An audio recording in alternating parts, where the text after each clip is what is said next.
Some people struggle because they quit too easily. Others struggle for a very different reason. Not because of lack of discipline, not because of fear of effort, but because there are too many paths that feel right.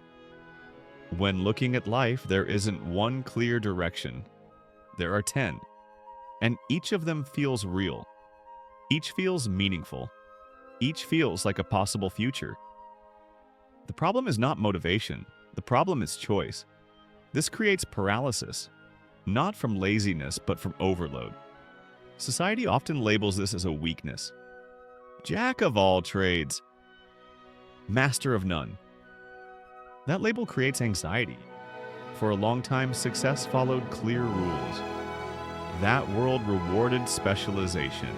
Psychologists call it a stable learning environment. The feedback was clear, the rules didn't change much.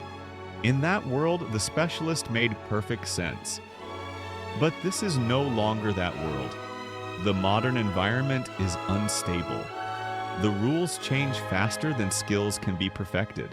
The power doesn't come from the individual skills, it comes from the connections between them. Data combined with storytelling becomes insight. Psychology combined with design becomes influence. Structure learned in one field reshapes thinking in another. Most breakthroughs don't come from knowing more facts. They come from seeing familiar structures in unfamiliar places.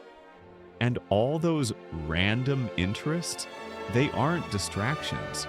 They are a library of metaphors waiting to be used. But this only works with strategy.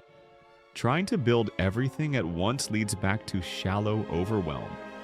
The first rule is serial focus, one pillar at a time, for a defined season. Not forever, not for life. Just long enough to reach real competence. 6 months, a year, sometimes longer. The goal is fluency, not perfection. When the core is mastered and curiosity fades naturally, it's not failure to move on. It's graduation. This is strategic transition, not quitting. Stability also matters more than passion is usually willing to admit.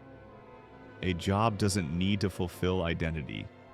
Sometimes its role is to protect mental energy. Low-drain stability creates space for exploration. Many great thinkers built their ideas on stable ground. Reframing work as a platform instead of a prison changes everything. Finally, there is the issue of overload. A curious mind produces ideas faster than memory can hold them. Trying to keep everything in the head creates chaos. This is why an external system is essential. Ideas need somewhere to land. Notes, connections, fragments. When interests fade, they don't need to be abandoned. They need to be stored. Later, those fragments reconnect in unexpected ways. Insight is not lost curiosity. It's captured curiosity. Put together, the picture becomes clear. This is not a lack of grit. This is a different cognitive design, not built for one narrow lane, but for building bridges between fields.